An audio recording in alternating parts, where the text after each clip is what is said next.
dat staatssecretaris Van Marem Curaçao bezoekt.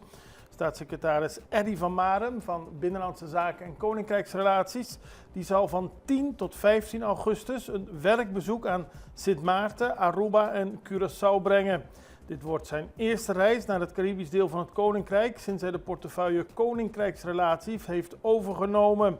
Het bezoek van staatssecretaris Van Marem staat in het teken van een eerste kennismaking met de eilanden en de bestuurders. En belangrijke onderwerpen tijdens het werkbezoek zijn voedselzekerheid, de wederopbouw van Sint Maarten en economische ontwikkeling.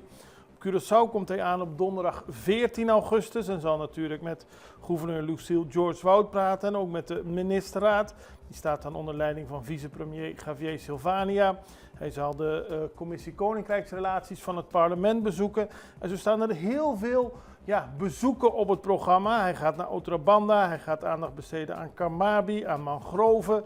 De volgende dag gaat hij onder meer aandacht besteden aan het herdenkingscomité Slavernijverleden. Hij zal het monument van Tula bezoeken, hij praat met de LVV, hij brengt een bezoek aan de stichting Bob.